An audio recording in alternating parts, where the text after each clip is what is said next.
Hello and welcome to another ATP Geopolitics video with myself, Jonathan MS Pearce. I'm going to speak to you today about philosophy as well as Ukraine, and this could indeed be one of my videos for my core Atypical Philosopher channel.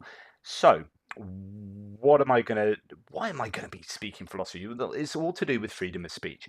So the other week I did a video that talked about the news that RT France, so Russia Today, this arm of the Kremlin, to help deliver its narrative to the world, Russia Today, the news channel, was shut down after its accounts were frozen. It had already been banned in the EU, but still continued to operate by delivering news programs for the French-speaking world and online. But it couldn't manage to keep its doors open and pay its bills because it had been heavily sanctioned and effectively banned within the EU. Okay. I was then this comment came up on the video in question, and this person Gold said, either you have freedom of speech or you don't have freedom of speech. This is a highly problematic comment that I'm going to use as stimulus for what I'm going to say. If propaganda should be the measure of whom is allowed to speak in public or not, then all Western and US-based mainstream media would be shut down. How can you even defend it? Being pro-Ukraine is one thing, and I respect that, but being blind for the danger of censorship just because it targets the opposite side this time isn't very wise. Okay, I have huge problems with this comment. But he does go on, just because my opinion about freedom of speech differs from yours does not mean that I'm wrong in my understanding of the subject. Actually, he is wrong about it, and I'm going to explain why. I just understand it differently than you. I don't approve to or like everything I hear or read, but I claim my right to express my opinion, and if I claim that, I have to allow it for others too. As I see it, it's not the propaganda, but the censorship that is dangerous, in my opinion. When states or institutions censor one side or another, they deprive people from the right to decide for themselves what to believe in. How can you as an individual get a balanced view if you're only allowed to see things from one side? Even in propaganda, you find bits and pieces of truth and that goes for both sides. But I respect that you have another opinion regarding this topic. I'm not here to change anyone's mind, etc., etc., etc. Right. There are elements of what he says which you're like, okay, yeah, I can go along with that. But there's an awful lot of what he says which is problematic, especially when viewed sort of philosophically. The first thing I'm going to pick up here is that he claims that he can't believe that I am attacking RT and say it's good that it closes down because it spreads a disinformation. And he's like, just because it says it for the wrong side, etc., etc.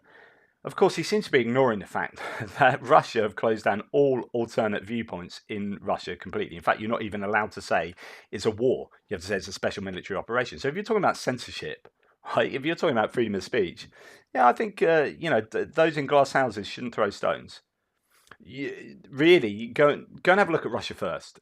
Okay, if freedom of speech is your big thing, yeah, Russia is a great example of a total lack of freedom of speech. So there's a rank hypocrisy in what this guy is claiming. I assume it's a guy. So that's my first thing. But the second thing is the idea that either you have freedom of speech or you don't. Is this digital approach to freedom of speech. And he seems to think that, I don't know, let's pick some kind of continuum here. So let's say he thinks that we've got complete freedom of speech. And then if you don't have even the completest freedom of speech, then you don't have freedom of speech. And it's that digital. I would disagree. And it, like most things, it exists on a continuum, right? So, for example, I assume he's fine with children not being allowed to go into school and scream at their teacher, swear at the top of their lungs with the most terrible invective, racial slurs at the teacher, insult them, and do this horrible thing at the age of 12 to their teacher, scream for 20 minutes non-stop. I mean, that's freedom of speech. They should have the right to do that. They should have the right, that 12-year-old child, to go in and scream for as long as they want. In fact, they can scream so long that no one else can learn anything for the entire day because they've got that right. What about the rest of the children's right to have an education? What about the rest of the children's right to not have that child screaming and their right to hear their teacher? What about and you get this fight between rights. And so we need to do a little bit of unpicking of philosophy here, because I'm fairly sure he wouldn't also justify, say, a president standing up on TV and saying, you know, all the women in the world, you should have the right to go out and sexually assault them, or, you know, all black people, just go and kill them or kidnap them, or, you know, or this subgroup or that subgroup, discriminate against them. You'd be like, okay, that's like horrible hate speech, and we need to do something about that. Like, you don't sit there and go, okay, that's one side of the story. Now, he's got the freedom to say that, sure, so that's good. But I can think something differently to that. But he's got the right to say that. You would just get the world would just be a horrible place, full of trying to unpick what is, you know, genuinely a decent idea and what is not, or what is truth and what is not, what is disinformation and what is proper information. And this is quite similar to free market economics, right? And the idea of people like Milton Friedman and people who were, you know, von Hayek and all this, talking about, okay, we need an economic system where people are going to make rational choices and it's up to them to choose, and it will be a demand-driven system, and that free market economics, brilliant, and it will arbitrate for everything, job done. And of course, this is dependent upon something that was called Homo economicus, this idea that human beings are rational, they have full access to all knowledge and information, and they're going to make rational decisions. And people like Daniel Kahneman, the psychologist who came along and got a PhD in economics for his work on psychology and economics, people like him showed that we are not rational, we don't have access to full information, and we make really bad decisions all the time. And here's the evidence for us making really bad decisions. He talks about system 1 and system 2 thinking, so on and so forth. Anyway, point being is that we don't have access to the full information and we make bad decisions. So if you're going to throw disinformation at people all the time, they're going to suck that up. And if they don't have access to everything, and they don't have the sort of mind and the sort of background to be able, or to want to differentiate between the truth and lies effectively, then you're going to have a problem. And at some point, a third party is going to have to stop in and say, okay, we need to do something about this. We need to kind of censor this or regulate this, because if we're just going to allow everyone to say what they like on TV news channels at any time, then and we leave it up to the person to decipher, then we are putting the whole onus on the person, and they don't necessarily have the ability or the wherewithal to do that. So this is where, you know, that kind of free market approach to information and news needs to be regulated. And this guy, I assume, would not, in many other contexts, advocate for a perfect free speech. Like he would try and shut someone down who walked up to his gran or to his 5-year-old kid and start swearing in their face and saying they were going to kill them, even if they weren't actually going to act on it, just saying stuff like that and making them petrified. You know, you don't stand up in the middle of a crowded theatre or a cinema and shout fire, fire, and you don't get on a plane and shout, I've got a bomb in my shoe or whatever, and see how the plane reacts. You know, there are certain times where, do you know what, that kind of thing is frowned upon and shouldn't be said. And if you are going to say that, you will be regulated for saying that. You know, there will be consequences for you saying that. It's not just a case of, oh, well, you're free to say that, as everyone's running around on the plane and the plane starts dipping because, you know, because everyone's panicking, running to one side, and then the cockpit gets stormed and everything. It's like, no, okay, we need to put things in place to try and disincentivize people from saying terrible things at really inappropriate times. Okay. So we're going back to this idea of, I've got a right to say this. It's really important to understand what a human right is and what it isn't. Right? Human rights don't exist. Okay? By that I mean they do exist, but we construct them. They don't exist out there. Our minds, our minds will construct ideas, and we have language, and we apply language to ideas. What are these abstract ideas? They are conceptual. I'm what's called a conceptual nominalist in philosophy, which means to say abstract ideas don't exist outside of our mind. So if we were all to die, like my idea of what hero is going to be different from what your idea of a hero is, and my example of a hero will be probably very different. I mean, you can put 20 people in a room and say, what's the definition of a hero and what's a good example of a hero, and everyone will come up with different opinions. And that shows that actually we construct our ideas. And the thing about dictionaries, when we agree on them, we write a dictionary, but the dictionary doesn't prescribe what we should think about a word. It literally describes how we use language. So if we agree that a hero exists and we can write a dictionary, now if we agree what like moral laws are and moral ideas are, we can write uh, a moral code like the UN Charter of Human Rights, and we can agree on consensus that that's a thing, but it's only as useful as much as it is enforced, right, and upheld and agreed upon. So if you have certain countries that just don't adhere to the UN Charter of Human Rights, it's not universal, right? So we people used to think it was a human right to keep slaves, right? So things change over time and place because actually we're not discovering these ideas and there's a truth that sits outside of our minds. We generate those ideas, and it's only through agreement and setting out international laws and enforcing those laws that they become practically meaningful. So the UN Charter of Human Rights is great. So rights exist when we generate them and we write them down, encode them into law, and then enact them and enforce them. But other than that, they don't exist. What I mean is they don't exist out there, right? So if all humanity and sentient creatures died, there would be no Charter of Human Rights. There would be no human rights. They're a human idea generated by humans for our practical purposes. You talk about the Second Amendment. Oh, you got the right to bear arms. Yeah, you're in America. You have that right over there, but over here, that means jack. Right? You come to UK and wave around your gun, you're going to get arrested because you don't have that right here. And I would argue, or luckily so, but I don't want to go down that rabbit hole. People think that I have this right. So you hear this a lot with 2A advocates in America, which is I've got this right. Yeah, only so far as your country has encoded that through the Bill of Rights, through the Constitution, so on and so forth. But there are amendments I mean, that is the Second Amendment. So people can get together and go, do you know what? We didn't quite get it right then. Let's amend that. Let's change that 13th Amendment, or all this sort of stuff. Oh, yeah, slavery is not such a good thing. We might need to change the Constitution a little bit. So these are changeable because they're not out there, they're in here. Okay, so freedom of speech is a right, but rights don't really exist. They only exist when we construct them. And this is evidenced by the fact that rights don't always agree with each other or don't sit in coherent sort of they're not often good bedfellows. So my right to this might conflict with your right to that. Whose right wins? Well, of course, there isn't like a hierarchy of rights that exists out there. Like we have to argue, well, actually, that right in this situation is more important than that right. So actually, you should have a right to do that because of X, Y, and Z.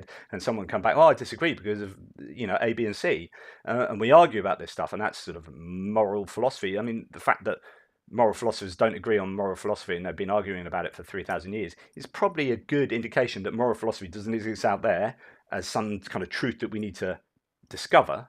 It exists in here, and a lot of us have pretty different ideas about that. So there's this thing in anything that exists on a continuum.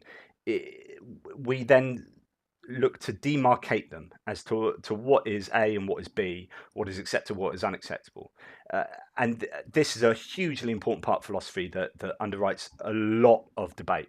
So, for example, you can say, well, at the age of 18, I'm an adult and I get to vote. Yeah, actually, I can think of a 16-year-old who's far more mature and knowledgeable than you as an 18-year-old, and yet they're not allowed to vote, and you don't know anything about politics, and you get to vote.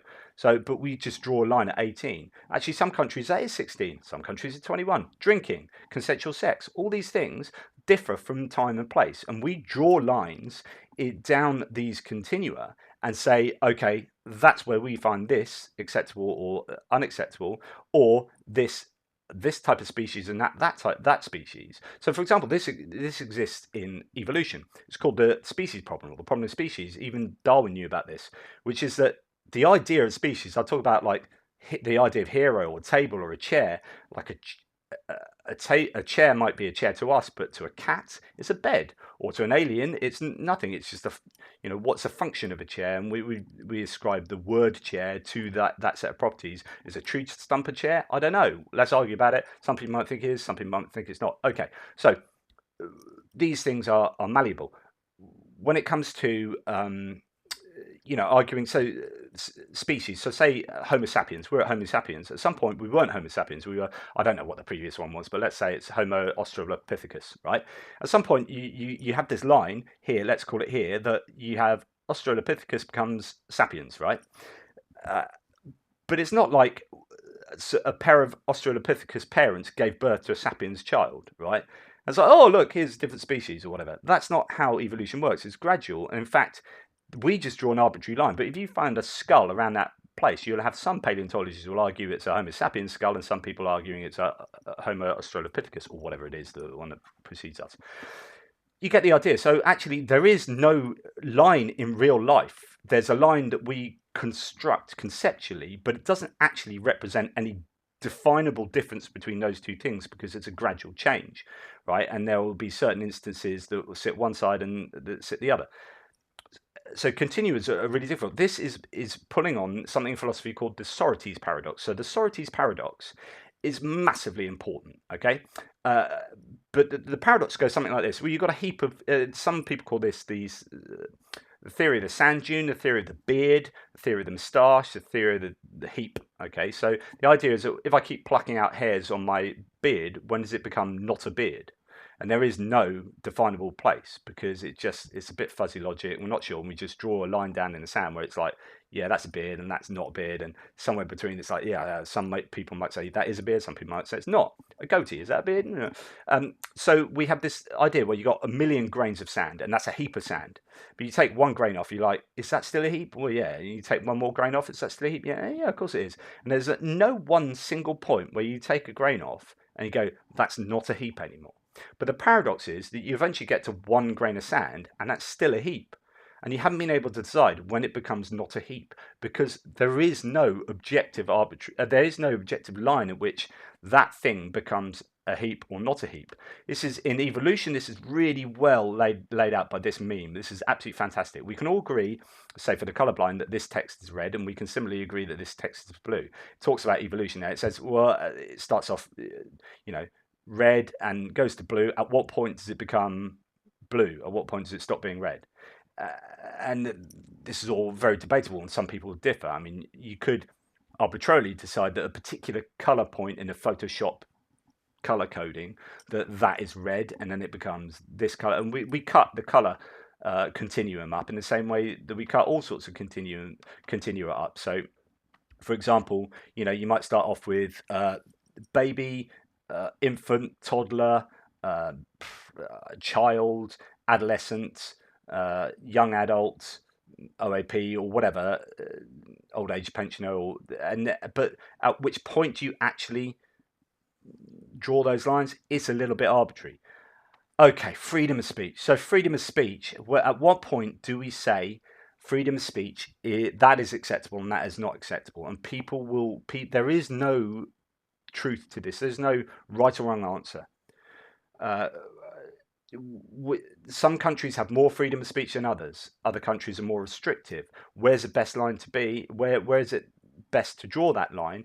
Is it up here where you can have, I don't know, or most, you're able to say most things, or is it down here where you're able to say very little? Russia is going to be somewhere down here.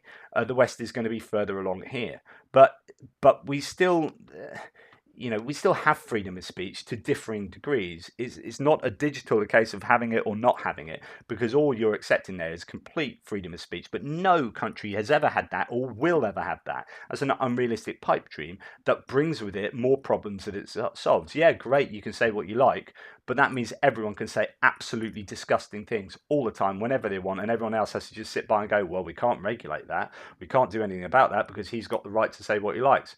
That's perfect freedom of speech, and that would be a horrible place to live. So, I've got a right not to be insulted. I've got a right not to have someone walk up to me and insult me and my children when I'm out on a shopping trip, right? So, we need to, and this is where governments step in, is how do we regulate society so that we have a place where everyone feels safe and happy to live? Okay, so we don't want hate speech, and we don't want speech that can be said that can incite violence against subgroups of people or any people, right? So we need to be very careful in how we use words, because words can be dangerous, just as physical violence can be dangerous. We don't allow people to go, I don't know why freedom of speech is particularly different from freedom of action. Like, we don't allow people to go up and stab other people in the face, right, with a knife.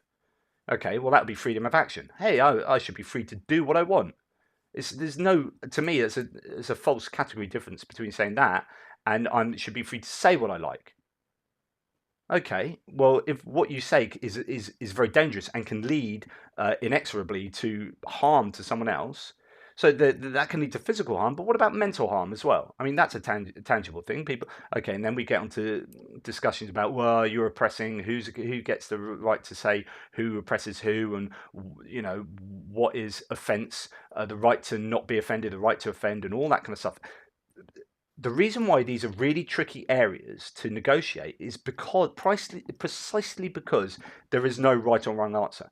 There is no objective value to or there's no objective demarcation to these things. And so we have to argue them. And not everyone agrees. And when we make a law, we generally draw a line in the sand where we say, right, here's a line that we've drawn. Everything to the right of that is unacceptable. Everything to the left of that is acceptable. And then you're like, yeah, but I disagree with that. Yeah, but not everyone's going to agree with this law. This law is going to piss some people off, but we can't. There's no other way of doing that, right? Because there is no truth to this. There is just what is practically the best way forward for the sort of society we want to live in. So just to go back to, I mean, this is a long-winded way of saying this guy has got a very simplistic idea of what freedom of speech is, and that idea is not reflective of the reality of what happens in every country in the world, which is that every country, some things are acceptable to say and some things are not acceptable to say. So, some people find blasphemy unacceptable, that you can't say anything against religion. Some people say, well, freedom of speech should allow you to say that. Well, okay, where do you draw the line? Can I walk up to certain religious people and say things that incite violence or hatred towards them? Okay, so we might need to think carefully about this. It's really difficult, but that's the idea of freedom of speech. So to return to the explicit nature of this debate in the context of Ukraine and the rest of the world and Russia, is that when we are talking about morality, what we are almost always saying is we should be able to do this. Why? Because I want to live in a world like this. What we often fail to do is, because it's really difficult, is lay out what that world actually is that we want to live in. What's a vision of the world we want to live in? But when it comes to things like freedom of speech, that's exactly what's happening. Like in the sort of world I want to live in, you shouldn't be able to say that. So in a sort of world I want to live in, people shouldn't be able to be sold a lie as if that is the truth, and that lead to a dangerous support of an autocratic regime that is a threat to global peace. In other words, should RT be allowed to go out splurging their lies and false narrative, and that to fall on very fertile ground for certain people with whom that rings true, even though it is false, and those people can then act on that and support the autocratic regime that's pumping that disinformation out, and then we have a schism in society because that false narrative is finding its place. This is a problem because it goes back to this idea of Homo economicus. We don't have a society, a reality where everyone knows everything and is able to go, yeah, that's just like, if everyone's able to do that, then no one would watch RT and listen to it and go, yeah, that's great, because everyone would be going, well, that's disinformation. That's disinformation. It's part of this narrative, and I'm being sold a lie, so I'm not going to listen to it. Now, of course, every TV channel is doing that, and every news channel, and I'm doing that in my Ukraine stuff to a degree. Everyone has a narrative. So we are all doing this, but some of us are really good at being able to unpick narratives, and others will just hook, line, and sinker a single narrative without the blindest bit of skepticism. And because we have that range of humanity, third parties, governments, feel it's necessary to step in and say, right, we need to arbitrate this a little bit. This is dangerous now. A lot of people are believing this stuff, and this is literally leading to war or to the support of a warring aggressor over the people who have been attacked. And that is not acceptable, because the only reason that they are supporting, in this case, Putin's autocratic regime, is because they have been sold a lie.